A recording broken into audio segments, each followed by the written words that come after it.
Alright, so welcome everybody. So today we're going to discuss programming, or essentially developing things in C++. I apologize for the fairly bad lighting. I tried my best to get it good looking as I could. Anyway, so back onto the topic. So compared to, there's one thing I want to mention, compared to Python, where you did not have to compile anything. In C++ you have to compile like everything. The same thing applies to C#, obviously. I may have found a method in which we could compile C++ code without actually having to get ourselves an IDE, so we will still be using Notepad++. I have Notepad++ prepared already over here, as you can see. It's a bit different compared to Python, because Python itself doesn't require anything to be written out, as I mentioned in some of my videos. So it has to have some sort of a prepared environment, just like we had in C#, where we had some libraries loaded in, a main function essentially, and some code written in it. I'll get to this as soon as we have to talk about this. So first off, what I want you to do is go to the link in the description.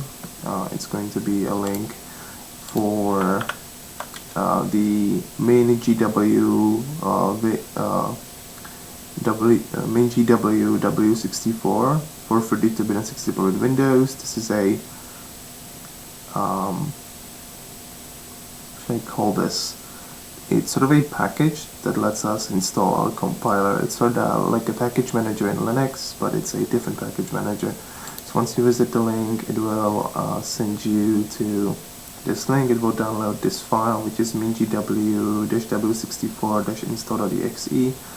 I already have it downloaded, so it's gonna add a 1 to it, but once you download it, that's pretty much all you have to do.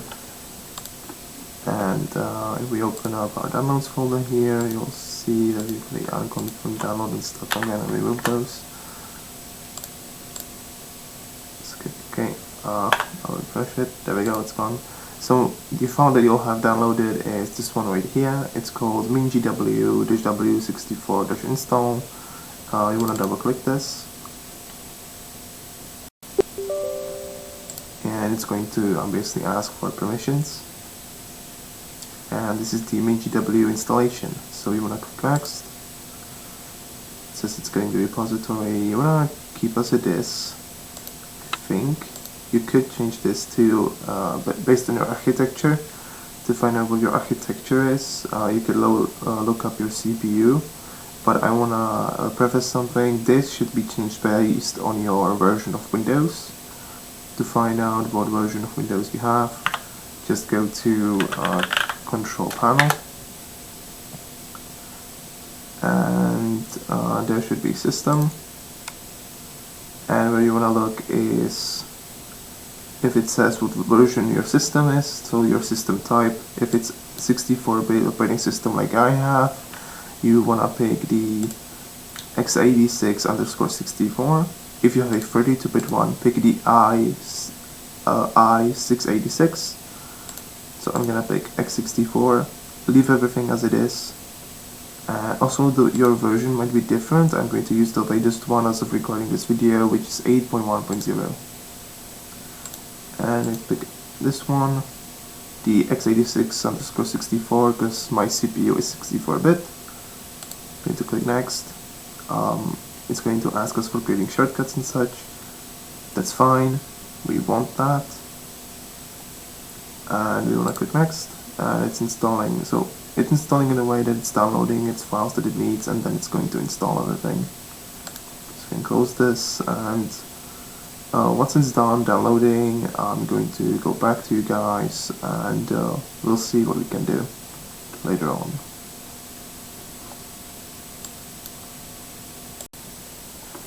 Alright, so we're back, and you might be getting this screen which will say click next to continue installation. So we click next, and it says it's successfully installed. So now we get to continue with our regular, scheduled stuff.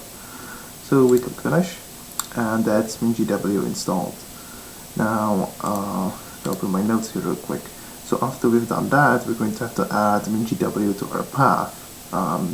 First off, you want to go to your C drive, and you want to find it installed into program files, didn't it?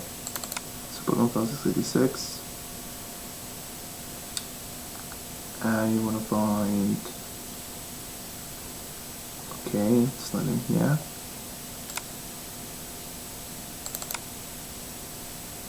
Okay, here we go. So it's under regular program files, and here is mingw-w64. This flipping name, and not that bad. You want to go into the directory right here, and then you want to go into the bin folder, and this is where everything is. So what you want to do is you want to then make sure that you get into the directory where it has c++.exe, gcov.exe, gcc.exe, you know, all these files.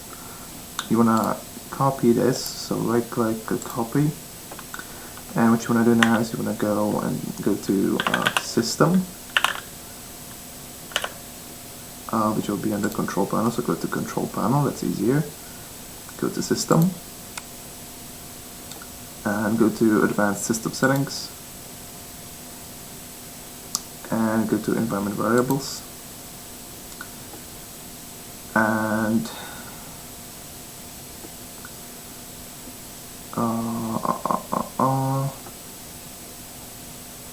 let's see what we have here. So system variables, yeah, that's fine. So we want to create a new variable. I recommend a new system one. So click new. We'll call it mingw-v64, and give the value of the directory. So we're creating a new system variable. It's going to be called mingw-w64 because mine is called that in the folder. And then I put in the entire directory and click OK. So we now have a new variable created. It's over here. It's the mingw1. So click OK, click OK, click OK, and that should be it. So now we should be able to launch it from our command line. So if we open up our command prompt, so CMD, run it as administrator. Yes. And if we start typing, okay, that didn't work. So I guess mingw -get, I think it was, so -get, and then install, and we want to install GCC and G++. It says that it doesn't know where it is.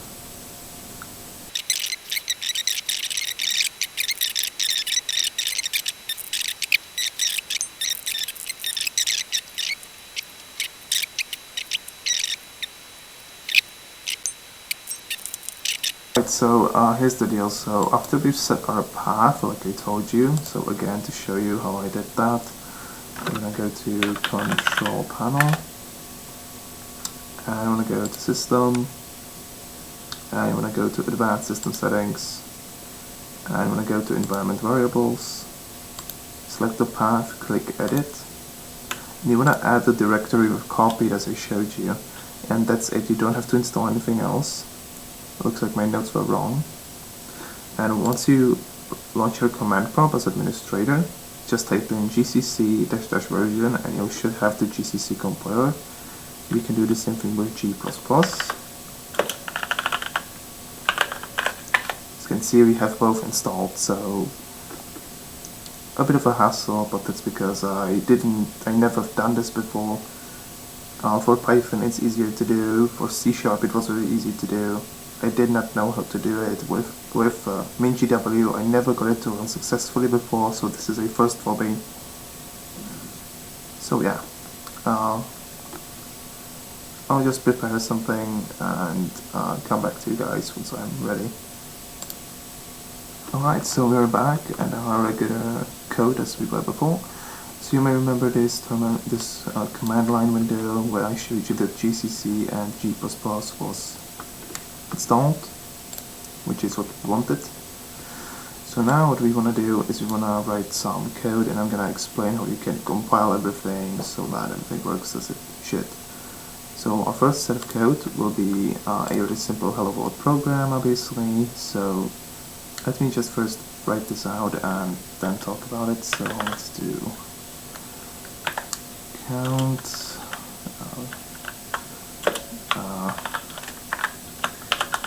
hello world and line and turn 0. That should do it. So what have I done exactly? So first let me go line by line what each and every config does, so that each and every line does, so you don't get confused. So these first two lines right here, let me actually space this out so that we have a much cleaner looking code. So the first line here, this is basically a standard library for C++. Here is where you call all your libraries, so all the functions that you want to call, there's a library you want to use, you call it using the include and then the path, or the name of the library. And then you have using namespace std. This basically defines our environment, so we are using a standard environment. So to use it, we use the key name using. A namespace basically defines the space, the environment we're in, and then the name, which in our case is standard, because we are not doing anything complex here, at least as of now, but this is what we'll be using for the majority of our code. Then we have this main thing right here. So the main part of the code is essentially the entire program itself. So if we were going to write a program, we're going to write it between these two highlighted red brackets, and everything that's written in here will be executed as the first action. So even though we would have other functions here or other spaces of code, essentially, this one will get executed as the first one no matter what. Next we have the this line right here. So to explain what it does, we have a cout, which basically I have it written wrong. There we go.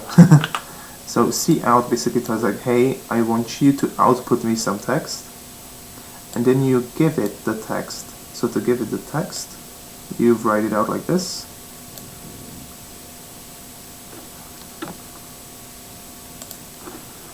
So as I was saying, this text is basically what's going to be pushed into the output, and to prevent any sort of other text of being printed out, we're going to add this to the end. Basically this tells it, hey, this is the end of the line, so only this one line should be outputted. Now this is all cool and all, and also this return 0 has to be in there because it's sort of like ending of a program. This will basically determine the end of the entire application, so only this one line will be executed as one instruction, and this will basically kill off the entire application. So with that, you might be wondering, okay, that's cool, we have our code written, but how are we going to compile it? Well, to compile our code, it's actually somewhat easier than you might think. So let me just resize this a bit and zoom in a little so you guys can see what's happening. So to compile our code, we actually have to move to where our code actually is. To do that, we're going to open up our file browser, or file explorer if you want to call it like that, and go to where our code is. So my code is stored on a directory called code on my C drive, so I'm going to copy the directory like this, with Ctrl+C, or just copy it. And then I'm going to do cd and right click to paste it in, and I'm in the directory. I can list out all the files that are in there, and you can see our calculator and everything else is in here, so that's okay. And then also a hello.cpp file, which we're going to use, is in here. Oh, you cannot see it. There we go. So you can see that all the files that I've used in previous videos and such are in here.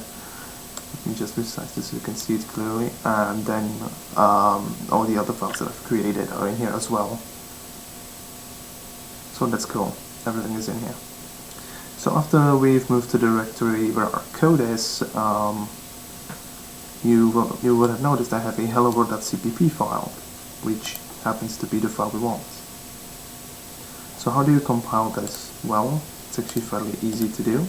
If you have GCC installed or you have G++, which I do have both installed, see? We're going to use G++ to compile our code. To do that, you type G++, then the file name, which is helloworld.cpp. The way I did this, I started typing hell and then tabbed, and it auto-completed. Then do -o, so -o as output, and give it the name, let's give it helloworld.exe, I think. And as you can see, it has compiled. If you restart our directories again, you would have noticed that we have another file created called helloworld.exe. If we decide to run this, as you can see, it printed out hello world. And that's it so far.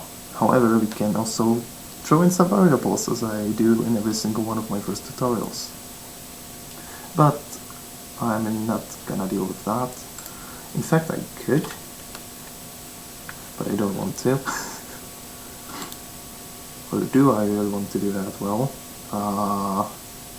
you know what, let's do it. Well, why not? Let's add a string variable. String is, again, as you may have remembered from my previous videos, it's a variable or a sort of a container for our text.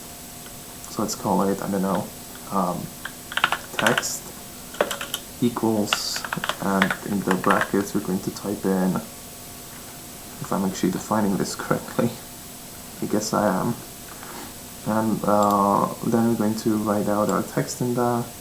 So we're going to copy this, paste it in here, and let's type out just text, which is our variable we have defined. If I highlight this, you'll notice that it's highlighted as well. And if I decide to compile this and run it again, so let me just compile this, and let's run this again, so I know where my footprint files are. You'll notice it does the exact same thing, but with a variable. So yeah, that's pretty much it. That's all the code that there is. There's nothing more to it. It's just as simple as that. We've installed our compiler, and now we can also write our C++ code and don't have to bother with it as much. Just bear in mind you have to be in the same directory as your code is in order to compile it without any issues. So yeah, I hope you guys enjoyed this video. Make sure to leave a like. If you have any questions that you would like to get answered, just let me know. And I'll see you guys in the next one. Bye!